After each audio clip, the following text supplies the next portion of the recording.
The next topic in chapter 1, different states in the unification of Germany.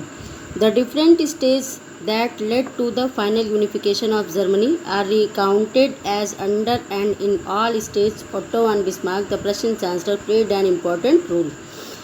विभिन्न चरणों ने Germany के final unification यानी कि अंतिम एकीकरण का जो है वो नेतृत्व किया, लेकिन इन सभी चरणों में Prussian chancellor Otto and Bismarck को याद किया जाता है, क्योंकि उनका रोल जो था वो जर्मनी के यूनिफिकेशन में बहुत ही इम्पोर्टेंट था। उनके लीडरशिप में ही जर्मनी का यूनिफिकेशन जो है वो पूरा हुआ। First stage, the to unite Germany and to frame constitution for the united Germany, a constituent assembly met at Frankfurt. Germany को एकजुट करने के लिए और संयुक्त जर्मनी के लिए कॉन्स्टिट्यूशन की रचना करने के लिए फ्रैंकफर्ट की कॉन्स्टिट्यूएंट असेंबली में मिली। This assembly propose the unification of Germany under the king of Prussia. The king of Prussia however opposed the idea of becoming a constitutional monarch and declined the offer. Repression soon followed and thousands of German revolutionaries fled to live in exile.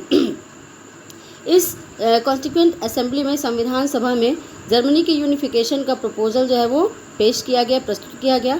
किसके leadership में? King of Prussia के leadership में। हालांकि जो king of Prussia थे उनके द्वारा जो है इस कॉन्स्टिट्यूशनल मोनार्च के ऑफर को जो है उनके द्वारा इनकार जो है वो कर दिया गया। Repression soon followed and thousand of German revolutionaries fled to live in exile. इसके बाद से उनके द्वारा जो है रिप्रेशन यानी कि दमन की नीति को जो है वो अपनाया गया, जिसकी वजह से हज़ारों की संख्या में जर्मन रिवोल्यूशनरी को निर्वासन में जो है वो भागना पड़ा, यानी कि देश छोड़ करके जो है वो निर्वासित होना पड़ा। दस ended the first phase of the unification of Germany. और इस तरह से जर्मनी की यूनिफिकेशन का फर्स्ट फेज जो था, पहला चरण जो था वो खत्म हुआ।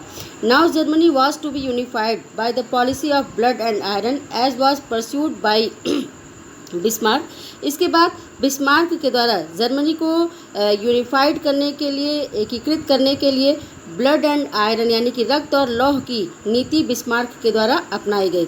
The president chancellor Bismarck tried to achieve his aim by dint of his military power and astute diplomacy.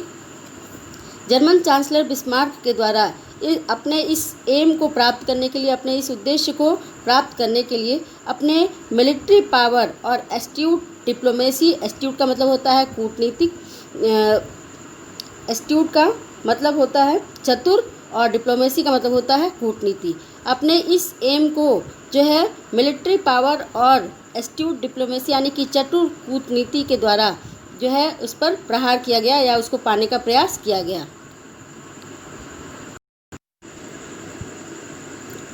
The second stage, war against Denmark, 1864। Second stage में Bismarck picked up a quarrel with Denmark over the question of the control of two duchies of Schleswig and Holstein. Second phase में या second stage में Bismarck ने Denmark के साथ युद्ध जो है वो छेड़ा। किसके जो है दो डचेज यानी कि दो प्रांतों पर कंट्रोल के क्वेश्चन को लेकर के, स्लेस्विग और होल्स्टीन, इन दो प्रांतों पर कंट्रोल को लेकर के बिस्मार्क ने डेनमार्क के साथ 1864 में युद्ध जो है वो लड़ा।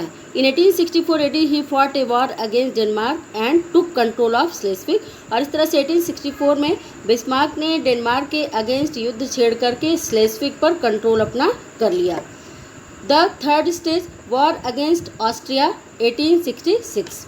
Bismarck wanted to complete the unification of Germany by ousting Austria from Germany. Bismarck Germany के यूनिफिकेशन को कंप्लीट करना चाहता था, जर्मनी से ऑस्ट्रिया को बाहर निकाल करके, क्योंकि जर्मन प्रशिया के कुछ हिस्से या जो जर्मनी जो बहुत टुकड़े टुकड़े में बटा हुआ था उसके कुछ हिस्सों पर ऑस्ट्रिया का जो है वो कब्जा था। In 1866 AD Prussia defeated Austria and annexed the territories of Hanover, Holstein, Luxembourg, Frankfurt etc.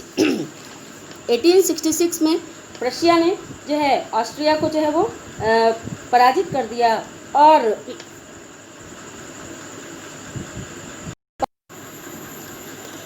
In 1866, Prussia defeated Austria, annexed the territories of Hanover, Holstein, Luxembourg, Frankfurt, etc. 1866 में प्रशिया ने ऑस्ट्रिया को जो है वो पराजित किया और एक बार सभी के लिए जर्मन कन्फेडरेशन को डिसॉल्व यानी भंग करके होल्स्टीन, लग्जमबर्ग, हैनोवर और फ्रैंकफर्ट आदि सभी के प्रदेशों का जो है वो सफाया जर्मनी के द्वारा कर दिया गया। The fourth stage war against France 1870-71 in 1870 AD Prussia defeated France in another war and occupied Alsace and Lorraine. 1870 में प्रशिया के द्वारा फ्रांस को जो है वो हराया गया, डिफीट किया गया और फ्रांस के जो 2 कोल माइंस के एरियाज थे एल्सेस और लॉरेन उस पर अपना कब्जा जो है वो कर लिया गया। The impact of Prussia's impressive victories was so great that the other German states also joined the German Confederation, which recognized the Prussian king as its hereditary king. इस प्रशिया पूरा बोलना पड़ेगा कि The impact of Prussia's impressive victories was so great that the other German states also joined the German Confederation, which recognized the Prussian king as its hereditary king. Prussia की जो The impact of Prussia's impressive victories Prussia की ये जो impressive victory थी यानी कि जो प्रभावशाली विजय थी वो महान थी और इससे जो अदर जर्मन स्टेट्स थे वो जर्मन कन्फेडरेशन में जो है वो शामिल हो गए, उसको ज्वाइन कर लिए।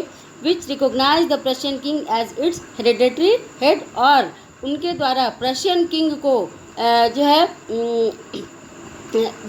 हेरिडेटरी हेड यानी कि वंशानुगत हेड के रूप में, मुखिया के रूप में उनको प्रशिया के किंग को जो है वो मान्यता जो है वो दी गई।